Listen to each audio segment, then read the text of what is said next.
Good morning, नमस्कार and hello. मैं professor S के दादर और आज भी एक बड़े इंपॉर्टेंट टॉपिक को मैं लेकर आया हूँ क्योंकि बोर्ड एग्जाम्स के रिजल्ट्स आने वाले हैं and it is very important कि हम लोग अपने बच्चों का साइंस, आर्ट्स या कॉमर्स का जो सिलेक्शन है वो उनके ग्रेड्स के अनुसार ना करें। ये बहुत ही एक डेंजरस प्रपोजिशन है जो पेरेंट्स समझते नहीं है। चाहे आईसीएसई बोर्ड हो चाहे सीबीएसई बोर्ड हो, दोनों बोर्ड्स के स्टूडेंट को 10th के बाद ये ऑप्शन मिलता है कि वो इनमें से कोई भी स्ट्रीम सेलेक्ट कर सकते हैं। 99.9% जो पेरेंट्स हैं वो बोर्ड की परसेंटेज के आधार पर इसका चयन करते हैं, राइट। अगर आपके बच्चे के मार्क्स 90-95% से ऊपर है across all subjects including physics, chemistry and maths, तो ये सिद्ध करता है कि उसका जो साइंस में इंटरेस्ट है वो एक्चुअली बहुत ही सही है। यदि आपके बच्चे के मार्क्स एवरेज हैं तो आपको ये जानने की बहुत सख्त जरूरत है कि उसकी सही स्ट्रीम क्या हो सकती है।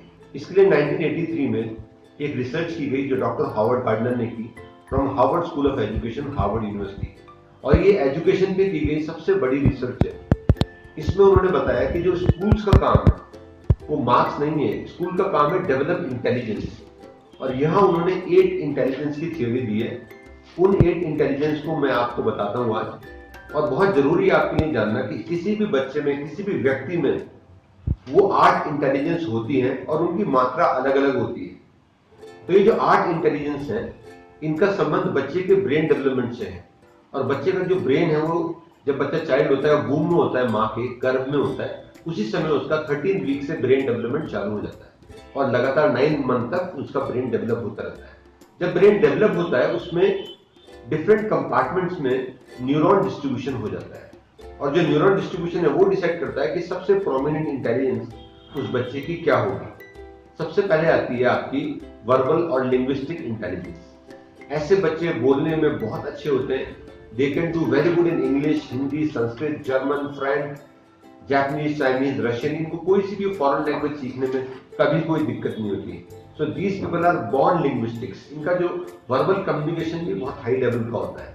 तो आप बच्चे को देखेंगे बात करते हुए, जब वो कुछ बच्चे ऐसे होते हैं जो बचपन में ही अपने से बड़े लोगों से भी बहुत बेहतरीन तरीके से बात करते हैं, ये वो बच्चे होते हैं जो ये रिफ्लेक्ट कर रहे होते हैं कि उनकी वर्बल इंटेलिजेंस हाई है।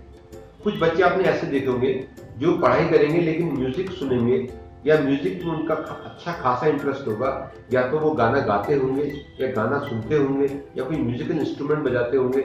ऐसे बच्चों की म्यूजिकल इंटेलिजेंस बहुत हाई होती है और ये भी न्यूरॉन डिस्ट्रीब्यूशन का ही परिणाम है, राइट। अब म्यूजिकल इंटेलिजेंस जिनकी हाई होती है, ऐसे बच्चे इमोशनली भी बहुत हाई होते हैं और इमोशनली अक्सर हम लोग गलत डिसीजन लेते हैं। तो यहाँ पे हमें अपने बच्चे को चेक करने की जरूरत है। ऑब्जर्वेशन से बड़ा भगवान ने आपको कोई वरदान नहीं दिया है। यदि आप माँ बाप हैं तो आपको ऑब्जर्व करना चाहिए कि आपके बच्चे का बिहेवियर पैटर्न क्या है। उसको जानने के बाद ही आप अपने बच्चे के बारे में सही डिसीजन ले पाएंगे। वरना जो भारत में आप देख रहे हैं, भेड़चाल में हजारों लाखों इंजीनियर्स आज की डेट में अनएम्प्लॉयबल है, ये सिचुएशन और भी वर्स हो जाएगी। इसके बाद जो इंटेलिजेंस आती है 3rd नंबर पे, वो है विजुअल इंटेलिजेंस। ऐसे बच्चों को टाइम, स्पीड और डिस्टेंस का एक ऑटोमेटिक उनको एस्टिमेशन बहुत ही करेक्ट होता है। ऐसे बच्चे अक्सर वीडियो गेम्स खेलेंगे तो कार रेसिंग के वीडियो गेम्स खेलेंगे। ऐसे बच्चे अक्सर कोई गेम्स खेलेंगे तो शूटिंग के गेम्स खेलेंगे। ऐसे बच्चे अक्सर आपकी ड्राइंग, पेंटिंग में बहुत अच्छे होंगे क्योंकि उनका जो विजुअल इमेजिनेशन है वो बहुत हाई क्वालिटी का होता है। और ये सब गॉड गिफ्टेड है, इसको हम सिर्फ डेवलप कर सकते हैं, राइट। ऐसा नहीं कि किसी का 0 है तो उसे 100 कर देंगे, इसको एक शार्प कर सकते हैं, इसको डेवलप कर सकते हैं। लेकिन जो लेवल आपको दिया है, जो इनबॉर्न इंटेलिजेंस है, ये उसका हिस्सा है। तो इसमें कोई सेक्शन वीक होता है, कोई स्ट्रांग होता है, और हमें ऑब्जर्व करने की जरूरत है।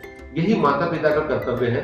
और अक्सर हम लोग इतने बिजी रहते हैं, आजकल डबल इनकम ग्रुप, DIG का जमाना है, लेकिन जो बच्चे को ऑब्जर्वेशन का टाइम हम पहले दिया करते थे वो आज हम नहीं दे रहे हैं। तो आजकल हम भी मोबाइल में ज्यादा टाइम बिता रहे हैं और बच्चे भी फिर गैजेट्स के ऊपर टाइम बिता रहे हैं। तो ऑब्जर्वेशन का टाइम नहीं है तो आप पता ही नहीं लगा पा रहे। आपके लिए बच्चे की इंटेलिजेंस जानने का बस एक ही तरीका है कि बताओ तुम्हारे मार्क्स कितने आए। तो ये बहुत गलत तरीका है। इस तरीके से आप कभी भी अपने बच्चे की इंटेलिजेंस पहचान नहीं पाएंगे। और आप गूगल करें और फ्रेम्स ऑफ माइंड ये बुक है डॉक्टर हार्वर्ड गार्डनर की, इसको जरूर पढ़ें। इसका पीडीएफ भी फ्री में अवेलेबल है, आपको खरीदने की जरूरत नहीं है, गूगल पे पीडीएफ मिल जाएगा, इसको पढ़िए और डेफिनेटली आपका अपने बच्चों के प्रति नजरिया बदलेगा। अब जो नेक्स्ट इंटेलिजेंस है वो है लॉजिकल इंटेलिजेंस। ये मैं आपको 4th नंबर की इंटेलिजेंस बता रहा हूँ, क्योंकि टोटल 8 इंटेलिजेंस है। लॉजिकल इंटेलिजेंस वाले बच्चों को नंबर्स से बड़ा प्यार होता है। ऐसे बच्चे नेचुरल मैथमेटिशियन होते हैं, नेचुरल साइंटिस्ट होते हैं। तो कुछ बच्चे होंगे उनको मैथ्स की ना ट्यूशन पढ़ने की जरूरत है, ना उनको मैथ्स के बारे में ज्यादा सोचने की जरूरत है, वो नेचुरली उनको मैथ्स से लगाव होता है, राइट। ऐसे बच्चों के अंदर एक नेचुरल टेम्परामेंट होता है मैथमेटिक्स को लेके, और उनके डिसीजंस भी बहुत ज्यादा लॉजिकल होते हैं। वो अपनी कोई भी बात भी कहेंगे तो उसमें एक रैशनैलिटी होगी, उसमें एक परफेक्ट रीजन होगा। तो हमें ऑब्जर्व करने की जरूरत है। तो ऐसे बच्चों को अगर यदि हम साइंस दिलाते हैं, definitely they will do wonderful. IIT जाने का उनका पूरा चांस होता है। मैंने प्रीवियस वीडियो में बोला था 17,000 सीटों में जो 60% बच्चा है वो अपनी मेहनत से जाता है, वो किसी कोचिंग सेंटर नहीं जाता, वो किसी ट्यूशन सेंटर नहीं जाता, उसके अंदर बिल्ट इन लॉजिकल इंटेलिजेंस होती है। तो ये बहुत जरूरी है कि हम अपने बच्चों को टाइम दें और ऑब्जर्व करें। इसके बाद जो 5th इंटेलिजेंस है वो है किनेस्थेटिक इंटेलिजेंस। इसको हम बॉडी इंटेलिजेंस भी कहते हैं। आपने देखा होगा कुछ बच्चे स्पोर्ट्स में नेचुरली अच्छे होते हैं, चाहे वो बैडमिंटन खेले, चाहे वो लॉन टेनिस खेले, वो क्रिकेट खेले, फुटबॉल खेले, और जब तक वो खेल ना लें तब तक उनकी एनर्जी ही रिवाइव नहीं होती, उनको रिफ्रेश फील नहीं होता। आप देखिए आपके बच्चे को, देखिए कुछ बच्चे जिनकी किनेस्थेटिक इंटेलिजेंस हाई होगी उनको खेलने में बहुत मजा आएगा। तो यदि ऐसे बच्चे सुबह सुबह खेल लें 1 घंटा या शाम को 1 घंटा खेल लें तो उसके बाद वो पढ़ाई अच्छी कर सकते हैं, क्योंकि उनका ब्रेन सेटलमेंट हो जाता है। और ऐसे बच्चे आप चाहें तो डेफिनेटली वो स्पोर्ट्स में भी बहुत अच्छा कर सकते हैं, या योगा में बहुत अच्छा कर सकते हैं। योगा आज की डेट में आपने देखा, अभी 21 जून को वर्ल्ड योगा डे था, इंटरनेशनल योगा डे था, और योगा एक अपने आप में बहुत जबरदस्त करियर उभर के आ रहा है, because wellness is the most next important industry in the whole world. इसलिए किनेस्थेटिक इंटेलिजेंस के बच्चे अपने बॉडी पे उन्हें कमांड होता है और वो अपनी बॉडी को अपने अनुसार यूज कर सकते हैं, उनके मोटर स्किल्स अच्छे होते हैं। ऐसे बच्चे आपने देखा हो घड़ी में जो वो लोग घड़ी रिपेयर करते हैं या जो घड़ी की इंडस्ट्री में काम करते हैं, बहुत ही बारीकी का काम होता है, या जो लोग ज्वेलरी डिजाइनिंग में होते हैं बहुत ही बारीकी का काम होता है, जो लोग डायमंड की डिजाइनिंग में होते हैं उनके हाथ कांपते नहीं है, उनका बहुत ही फाइन मोटर स्किल्स और ग्रॉस मोटर स्किल्स दोनों बहुत अच्छे होते हैं। इसको बोलते हैं किनेस्थेटिक इंटेलिजेंस। ये सब ऑब्जर्व करने की बात है ना। मैं आपसे पुनः ये निवेदन करूंगा कि अपने बच्चों को ऑब्जर्व कीजिए और उसके मुताबिक ही उनके कोर्सेज का चयन कीजिए, डिसाइड कीजिए। इसके बाद जो 6th इंटेलिजेंस है वो है इंटरपर्सनल इंटेलिजेंस। ऐसे बच्चे दूसरे लोगों की फीलिंग्स, उनके मूड्स, उनके परसेप्शन को समझने में बहुत कामयाब होते हैं। ऐसे बच्चे बॉर्न लीडर्स होते हैं, ऐसे बच्चे इन्फ्लुएंसर्स होते हैं, ये सेंटर ऑफ इन्फ्लुएंस होते हैं। अगर ये क्लास में होंगे तो मॉनिटर होंगे, ये क्लास में इनकी बात सुनी जाएगी, पिकनिक पे जाएंगे तो भी ये ग्रुप को लीड करेंगे। ऐसे बच्चों में नेचुरल लीडरशिप स्किल्स होते हैं। ऐसे बच्चे मैनेजरियल पोस्ट के लिए, एमबीए करने के लिए ऐसे बच्चों की सूटेबिलिटी हाई होती है। ऐसे ही बच्चे कल को पॉलिटिकल लीडर्स भी बहुत अच्छे बन सकते हैं। तो ये ऑब्जर्वेशन की बात है। मैं बार बार अपनी वीडियो में इस पे इसलिए जोर डाल रहा हूँ, स्ट्रेस कर रहा हूँ कि आप ऑब्जर्व कीजिए। आप दिन भर घर में रहती हैं या घर में शाम को आते हैं या आप भी ऑफिस से घर आती हैं, तो देखिए बच्चे में कौन सी इंटेलिजेंस रिफ्लेक्ट कर रही है, राइट। और उसके बाद भी यदि आपको कोई कंफ्यूजन हो तो इसका एक टेस्ट होता है जिसको हम बोलते हैं मल्टीपल इंटेलिजेंस टेस्ट। मैंने वो टेस्ट बच्चों के लिए कस्टमाइज किया है। मेरा स्टार्टअप है और ये इनोवेटिव प्रोडक्ट है जो इंडिया में मैंने स्टूडेंट्स को दिया है। तो आप यदि आप आएंगी, आप ये टेस्ट अपने बच्चे का दिलाएंगे तो गारंटीड उसकी पूरी इंटेलिजेंस हम आपको मैप करके देंगे। इसके बाद जो 6th इंटेलिजेंस है यह है इंट्रापर्सनल इंटेलिजेंस। ऐसे बच्चे अपने आप को बहुत बेहतरीन जानते हैं, उनकी इनर सेल्फ की बड़ी डीप अंडरस्टैंडिंग होती है।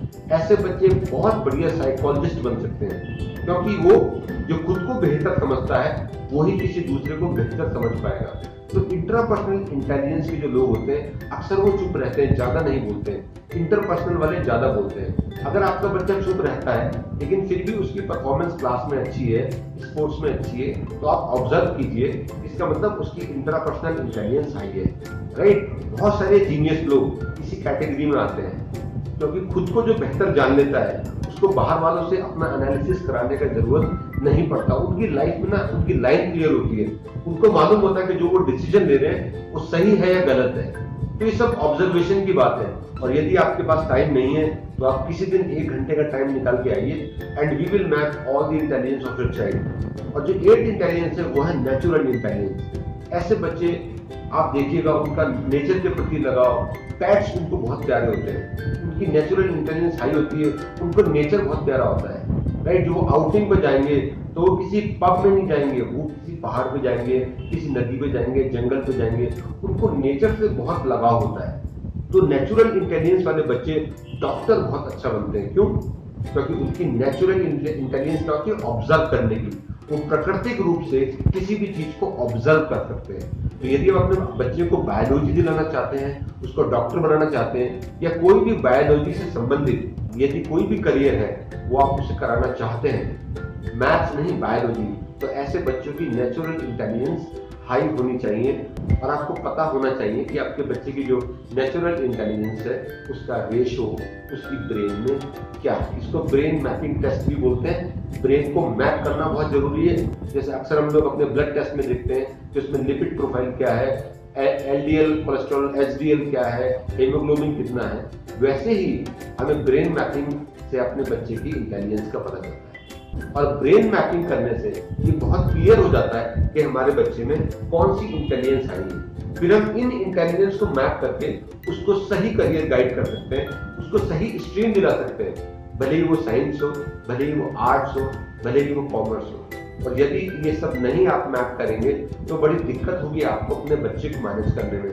17,000 फीट है और 17,000 फीट का 40% कितना हुआ? 6,400। तो सिर्फ 6,400 बच्चा कोचिंग से आता है, लेकिन जबकि कोचिंग आज की डेट में कम से कम 8 से 9 लाख बच्चा कोचिंग ले रहे हैं। तो 9 लाख बच्चे कोचिंग लेते हैं, उसमें से सिर्फ 6,000 बच्चे ही क्वालिफाई कर पाते हैं। और जो बाकी लोगों ने 3 लाख 5 लाख फीस दिए, बच्चा फ्रस्ट्रेट भी हो सकता है, राइट। आपने एक मूवी देखी होगी, अक्सर आती होती है छिछोरे, जो इसी बात पे बनी है कि एक बच्चा फ्रस्ट्रेशन में ऊपर से कूद के आत्महत्या कर लेता है। जरूरी नहीं है हर बच्चा आत्महत्या करे, लेकिन कई सारे बच्चे इससे डिप्रेशन में जा सकते हैं। आप जबरदस्ती उनको साइंस और मैथ्स के पीछे आप करा भी देंगे, मैथ्स साइंस दिला भी देंगे उसको, ना तो उसके 11th में अच्छे मार्क्स आएंगे, ना उसके 12th में अच्छे मार्क्स आएंगे। आप उसे कोटा भेज दें, आप उसे अवेयर भेज दें, आप दुनिया के बेस्ट कोचिंग सेंटर भेज दें, मगर वो कभी IIT निकाल नहीं सकता अगर उसकी बॉडी में, उसके ब्रेन में लॉजिकल इंटेलिजेंस हाई नहीं है। तो आज की डेट में ये बहुत जरूरी है कि हम अपने बच्चों की इंटेलिजेंस को मैप करें और उनकी इंटेलिजेंस जानने के बाद ही उनके भविष्य के बारे में कोई डिसीजन लें। चोपड़ा जी, वर्मा जी, गुप्ता जी, अग्रवाल साहब के बच्चों को देख के डिसीजन ना लें, ये बहुत ही खतरनाक साबित हो सकता है। यदि आप प्राइवेट यूनिवर्सिटी भेजेंगे, बीटेक की 15-20 लाख रुपए फीस भी देंगे, आप गूगल करके देखिए एवरेज सैलरी 2 लाख रुपए है। आपका रिटर्न ऑन इन्वेस्टमेंट भी नहीं आ रहा है उसके ऊपर, और बच्चा कितना फ्रस्ट्रेट होगा। तो राइट करियर गाइडेंस के लिए एक सही करियर काउंसलर का आपकी लाइफ में होना बहुत जरूरी है। मैंने कई सालों के एक्सपीरियंस के बाद इस डोमेन को डेवलप किया है। तो मैं आपका स्वागत करता हूं अपने इस चैनल में, और मैं आपका इंतजार करूंगा अपने इस ऑफिस में कि आप आएं और अपने बच्चे का ब्रेन मैपिंग टेस्ट जरूर कराएं। और ये 9th और 10th के पेरेंट्स से मेरा विशेष अनुरोध है, क्योंकि उस समय ये जानना बहुत जरूरी है कि हमारे बच्चे को कौन सी स्ट्रीम सूट करती है, वो आर्ट्स है, वो साइंस है या कॉमर्स है। मार्क्स देख के आप दिलाएंगे तो मेरा दावा है कि 99% वो गलत साबित होगा। आप नेस्कॉम की रिपोर्ट पढ़िए, आप गूगल पे सर्च कीजिए कि इंडिया में एम्प्लॉयबिलिटी का रेशो क्या है, तो आपको पता चलेगा 14% से ज्यादा इंडियन एजुकेटेड यूथ एम्प्लॉयबल नहीं है। और ये एक बहुत डेंजरस सिचुएशन है। फिर आपका बच्चा कॉल सेंटर में काम करेगा, जबकि वो बीटेक होगा, और बाद में उससे बहुत परेशानी होगी, क्योंकि नाइट जॉब आप बहुत दिनों तक नहीं कर पाओगे। तो यदि आप बेहतरीन करियर चुनना चाहते हैं अपने बच्चे के लिए, तो उसकी शुरुआत 12वीं के बाद नहीं होती है, उसकी शुरुआत क्लास 9 से होती है, जब हम ब्रेन मैपिंग टेस्ट लेते हैं। इसके बाद भी 3-4 टेस्ट हैं जो मैंने पिछली वीडियो में आपसे बताए थे, वो भी आगे चलते हैं, लेकिन वो 11th और 12th में होते हैं। तो जो सबसे पहला टेस्ट है वो है multiple intelligence brain mapping test. ये आपके बच्चे की एग्जैक्ट एबिलिटीज आपको बताएगा। और यदि 9th में आपने उन एबिलिटीज पे काम कर लिया तो ये हो सकता है जैसे लॉजिकल इंटेलिजेंस को बढ़ाया जा सकता है। तो हम वो भी बताएंगे कि यदि वो एवरेज है आपका बच्चा तो एवरेज से उसे अगर हायर में ले जाना है तो कैसे आपने उसकी लॉजिकल इंटेलिजेंस पे काम करना है। यदि आपने सोच लिया है कि साइंस साइड दिलानी है तो लॉजिकल इंटेलिजेंस को कैसे बूस्ट अप करना है, ये सब जानकारी हम आपको देंगे। तो आज की वीडियो के लिए इतना ही। अब मिलते हैं नेक्स्ट वीडियो में। थैंक यू, धन्यवाद। God bless you, take care.